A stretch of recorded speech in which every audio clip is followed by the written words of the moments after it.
Pak, saat ini saya bersama dengan juru kamera Janivan Prapta sedang berada di atas perairan Sungai Ular yang merupakan wilayah perbatasan antara negara Indonesia dengan negara Malaysia. Bisa dilihat di belakang saya merupakan negara Malaysia yang artinya sekali lagi ini merupakan wilayah perbatasan antar kedua negara. Namun menariknya tidak hanya menjadi wilayah perbatasan, tetapi wilayah ini juga kerap kali digunakan oleh sebagian pihak yang tidak bertanggung jawab untuk menyelundupkan warga negara Indonesia yang akhirnya diperdagangkan ke negara Malaysia. Lantas bagaimana upaya dari Satgas TPPO untuk memastikan dan juga memberangus tindak pidana perdagangan orang di kawasan Kalimantan Utara khususnya? Saat ini saya sudah bersama dengan Wakabare Reskrim yang juga sekaligus merupakan Kasatgas dari tindak pidana perdagangan orang, Irjen Pol Asep Edi Suheri. Pak Asep, terima kasih sudah meluangkan waktu bersama dengan Kompas TV. Gimana kabar Pak? Sehat Pak? Alhamdulillah sehat Mas. Pak, saat ini kita sedang berpatroli di kawasan Sungai Ular. Di seberang sana ada negara Indonesia dan di belakang saya ada negara Malaysia. Modus-modus dari tindak pidana perdagangan orang sebenarnya di Provinsi Kalimantan Utara ini bagaimana Pak? Ya tentunya begini Mas Dipo, perlu saya sampaikan ya, kalau kita misalkan kuat di hilirnya, tentunya dia tidak akan bisa jebol ke negara Malaysia. Ya. Dalam hal ini mungkin kalau kita perkuat ya dari mulai kewilayahan dari mulai ini kan kalau saya lihat ini para korban ini kalau kami selama dari tanggal 6 sampai tanggal 7 dan sampai saat ini di daerah Kaltara itu rata-rata dari daerah NTB, dari NTT, Sulawesi ya dan Kalimantan Timur itu. Nah kalau misalkan dari sana diperkuat oleh rekan-rekan ya sinergitas instansi terkait ya supaya mereka bisa disortir betul dari wilayah asal, sehingga pada saat mereka itu datang ke Nunukan itu mereka memang tidak niatnya menyeberang ke Malaysia menjadi TKI karena sudah di-cut dulu dari hilirnya. Nah dari Nunukan sendiri tentu perlu sinergitas yang kuat juga antar instansi terkait ya. Kalau kita kuat di pelabuhan ini memprotek betul jangan sampai ada warga negara kita yang ilegal yang mencoba-coba nyeberang ke Malaysia, ya tentunya tidak akan terjadi. Nah karena ini mungkin karena ada beberapa pelaku yang sudah paham betul, karena kita tangkap juga sudah berulang kali dia tuh melakukan perdagangan orang, sudah paham betul caranya seperti apa dia berkelit berusaha mencari jalan ke Malaysia. Nah jalur-jalur inilah yang mereka gunakan, ya. Nah tentunya kita dari pihak polisian itu ada tiga langkah. Pertama adalah preventif dan represif. Nah, preventif di sini adalah dari mulai pencegahan. Tentunya ada Satgas Bimas di wilayah masing-masing dan di Mabes juga supaya untuk melakukan sosialisasi pembinaan pada masyarakat bagaimana bahayanya kita kalau bekerja di luar negeri tanpa ada jaminan sosial, tanpa perlindungan hukum dan segala macamnya.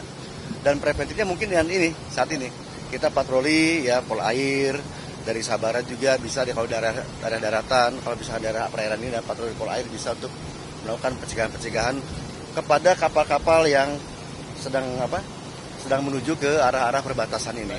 Nah itu represifnya penegakan hukum yang kita lakukan kemarin dan sampai saat ini dan mungkin kita akan terus tindakan tegas. Gitu. Artinya ada beberapa langkah yang kemudian dilakukan. Kemarin kita sudah inspeksi juga di pelabuhan, hari ini juga kita lakukan patroli di Sungai Ular. Tetapi bisa digambarkan sedikit Pak, untuk di wilayah Kalimantan Utara sendiri, kondisi geografis ataupun mungkin jalur-jalur ularnya ini sebenarnya seberapa mudah untuk pihak-pihak yang tidak bertanggung jawab ini untuk menyelundupkan warga negara Indonesia ke Malaysia Pak? Ya, seperti terlihat sekarang ya, di sini ada negara Indonesia ya. Di sana Malaysia ini jaraknya dekat sekali nih, ya. Di sini depan Pulau Sebatik dan itu bisa saja dengan mudah mereka untuk menyeberangkan, ya. Banyak sekali jalur-jalur dari mulai jalur darat juga ada, ya. Jalur juga lewat kapal kecil-kecil kapal boot ya, kapal speedboat juga ada. Nah itu sebenarnya sangat rentan sekali. Dan tentunya intensifkan kolaborasi sinergitas semua instansi terkait. Saya yakin ini tidak akan terjadi. Caranya adalah sinergitas antara instansi terkait dalam menghadapi problema tindak pidana perdagangan orang. Sinergitas antar instansi terkait artinya kalau dapat saya gambarkan di satu pos saja Pak ya, harusnya ada kolaborasi antar instansi terkait begitu ya Pak ya. Nah kita tahu, kita juga kemarin sudah memantau ada pos-pos penjagaan sebelum kita memasuki negara wilayah Malaysia, ada juga apa sungai-sungai sangat kecil gitu Pak. Penjagaannya sebenarnya dari Satgas TPPO berkolaborasi dengan instansi terkait lainnya, ini sudahkah diperketat atau bagaimana? Ya mungkin untuk sampai saat ini kita melakukan tahapan-tahapan ya, tidak langsung serta-merta. Nah mungkin setelah kita melakukan tindakan tegas ini, sesuai arahan Bapak Presiden, Bapak Kapolri, kita gakum ya untuk selama 1 bulan ke depan, hasil itu kita evaluasi. Seperti apa langkah-langkah kita untuk menyikapi yang terjadi saat ini. Ya, nanti ya kemarin wilayah juga sebagian sudah melakukan MOU. Ya, ada beberapa Polda yang melakukan MOU dengan instansi terkait dari imigrasi, BP2MI dan juga dari TNI ya, dan juga instansi yang lainnya yang berkaitan dengan masalah ini, yang tentunya itu bisa awal suatu yang baik ya dalam hal mencegah terjadinya tindak pidana perdagangan orang. Seperti itu Mas. Selama Satgas TPPO terbentuk, kemarin juga sudah dirilis 580 tersangka sudah ditangkap, 1.671 orang warga negara Indonesia sudah diamankan. Ada 5 DPO yang kemudian saat ini masih dicari oleh Satgas TPPO. Artinya langkah-langkah ini ataupun penangkapan DPO ini yang kemudian akan dilakukan ke depan ya Pak ya? Ya terus kita tidak akan berhenti, kita akan tidak tegas selama itu ada. Ya, bagaimanapun juga kita harus menyelamatkan warga negara Indonesia. Itu saya arahan dari Bapak Presiden, Bapak Kapolri. Ya, jangan sampai warga negara kita terbengkalai di negara luar. Seperti itu. Optimis memberangus TPPO di tanah air. Ya. Terima kasih banyak Pak Irjen Pol Asep Edi Suheri, Wakabadeskrim yang juga sekaligus Kasatgas dari TPPO. Terima kasih banyak Bapak-Bapak.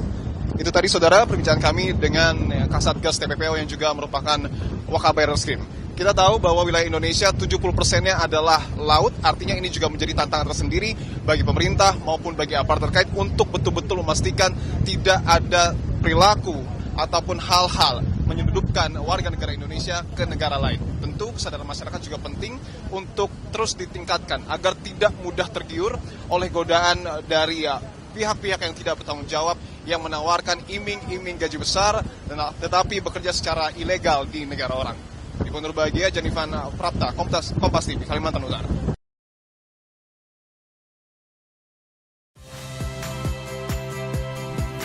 Saya Harjuno Pramendito.